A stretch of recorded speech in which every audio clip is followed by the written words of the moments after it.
আমরা দীর্ঘ ১.৫ দশকের আওয়ামী জাহিলিয়াতের শাসনের পরে আজকে আমরা মুক্ত বাংলাদেশে সেই সংসদ ভবনকে আমরা ফ্যাসিবাদ মুক্ত করেছি।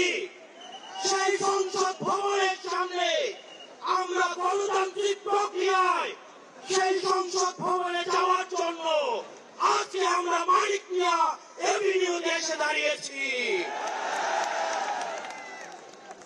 প্রিয় দেশবাসী, আপনারা জানেন দীর্ঘ ১.৫ দশকের বেশি সময় ধরে আমাদের দেশে ছিল বিচারহীনতার সংস্কৃতি। লগি বৈঠা থেকে শুরু করে ২০০৯ সালে আমাদের দেশের যারা ডিফেন্স অফ ফার্স্ট লাইন পিডিআরদেরকে আপনারা দেখেছেন কিভাবে ভারতীয় আগ্রাসনের মধ্য দিয়ে হত্যা করা হয়েছে। প্রিয় দেশবাসী, আপনারা দেখেছেন এই স্পষ্ট পিডিআর হত্যাকাণ্ডকে পিডিআর বিদ্রোহ হিসাবে চালানো হয়েছে।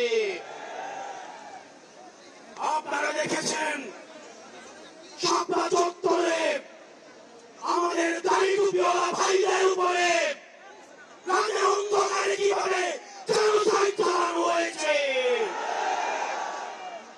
আমাদের দাড়ি টুপিওয়ালা ভাইদের সামনে থেকে কিভাবে মাইকে নিয়ে যাওয়া হয়েছে। প্রিয় দেশবাসী, আপনারা দেখেছেন বাংলাদেশে কিভাবে রাতের ভোট, কিভাবে দিনের ভোট রাতে চালু করার সংস্কৃতি চালু হয়েছে, দামি ইলেকশন চালু করা হয়েছে। আমরা ৫ই আগস্টে এই আওয়ামী লীগের এই দুঃশাসনের আমরা এই দুঃশাসনের কবর রচনা করেছি। আমরা বলতে চাই এই গণভবনে কে যাবে সেটি নির্ধারিত হবে বাংলাদেশ থেকে, ভারত থেকে সেটি নির্ধারিত হবে না। আমরা স্পষ্ট করে বলতে চাই এই সংসদে কে যাবে সেটি নির্ধারণ করবে বাংলাদেশের খেটে খাওয়া জনতা। এই সংসদের মস্তকে কে বসবে সেটি নির্ধারণ করবে এই ভূখণ্ডের মধ্যে যারা রয়েছে সেই ভূখণ্ডের মানুষ। আমরা দীর্ঘ ১.৫ দশকের বেশি সময় ধরে আমরা একটা জাতি গড়ে তুলতে পারি নাই। বিভাজনের রাজনীতি আমাদের মধ্যে ইচ্ছাকৃতভাবে জিয়ে রাখা হয়েছে। আমরা স্টেট ডেভেলপ করতে পারি নাই, আমরা নেশন ডেভেলপ করতে পারি নাই। আমাদের প্রতিষ্ঠানগুলো ভেঙে গিয়েছে, আমরা সুশাসন নিশ্চিত করতে পারি নাই। আমরা ফাংশনাল ব্যুরোক্রেসি নিশ্চিত করতে পারি নাই। আমরা স্বাধীন পুলিশ নিশ্চিত করতে পারি নাই, স্বাধীন বিচার বিভাগ নিশ্চিত করতে পারি নাই। আমরা স্বাধীনতার এত বছর পরেও আমাদের তরুণ প্রজন্ম, আমাদের একটা ইনস্টিটিউশন আমরা প্রপারলি ফাংশন করতে দেখি নাই।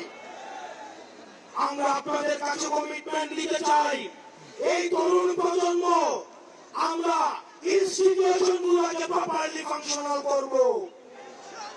আমরা আপনাদেরকে কমিটমেন্ট দিতে চাই এই বিভাজনের রাজনীতি উঠে উঠে আমরা একতার রাজনীতি বাংলাদেশে চালু করব।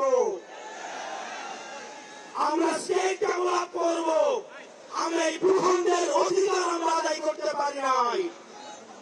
আমাদেরকে মাথায় রাখতে হবে বিদেশের সাথে আমাদের বন্ধুত্বপূর্ণ সম্পর্ক থাকবে, কিন্তু কোন প্রেসক্রিপশনের সম্পর্ক থাকবে না। আমরা স্পষ্ট ভাষায় বলতে চাই আমাদের যখন একটা ছেলে রাস্তায় রক্ত দেওয়া শিখে গিয়েছে, আমাদেরকে কেউ রক্ত দেওয়া থেকে দামায় রাখতে পারবে না। সুতরাং আমরা স্পষ্ট ভাষায় বলতে চাই আমাদের প্রবীণ রাজনীতিবিদ যারা রয়েছে তাদের অভিজ্ঞতা এবং তরুণদের তেজদীপ্ত এবং অকুত ভয় যে নেতা রয়েছে সেটার মিথস্ক্রিয়ায় আমরা পরবর্তী বাংলাদেশ নির্মাণ করব। আমরা যতদিন না পর্যন্ত আমরা নিশ্চিত করতে চাই এই দেশ থেকে পরিবারতন্ত্র, এই দেশ থেকে কবরস্থ হয়েছে, এদেশে কামারের ছেলে প্রধানমন্ত্রী হবে, কুমারের ছেলে প্রধানমন্ত্রী হবে। এদেশে যোগ্যতার ভিত্তিতে এদেশে নেতৃত্ব উঠে আসবে। আমরা স্পষ্ট করতে চাই, আমরা একটা সুন্দর বাংলাদেশ গড়তে চাই, যে বাংলাদেশে আমাদের মধ্যে কোনো ধরনের ভেদাভেদ থাকবে না। আমাদের রাজনৈতিক পরমত সহিষ্ণুতা থাকবে, মত প্রকাশের স্বাধীনতা থাকবে, আমাদের দ্বিমত প্রকাশের স্বাধীনতা থাকবে। আমরা একটা সমৃদ্ধ বাংলাদেশ গঠন করার জন্য আমরা আপনাদের কাছে কমিটমেন্ট দিচ্ছি, আমরা প্রতিজ্ঞা করছি। এই প্রতিজ্ঞার সাথে কারা কারা একমত রয়েছেন? ও ইনকিলাব জিন্দাবাদ, ইনকিলাব জিন্দাবাদ, ইনকিলাব জিন্দাবাদ, ইনকিলাব জিন্দাবাদ। আপনাদের সাথে দেখা হবে আমাদের তরুণদের স্বপ্নের বাংলাদেশে। আসসালামু আলাইকুম ওয়া রাহমাতুল্লাহ।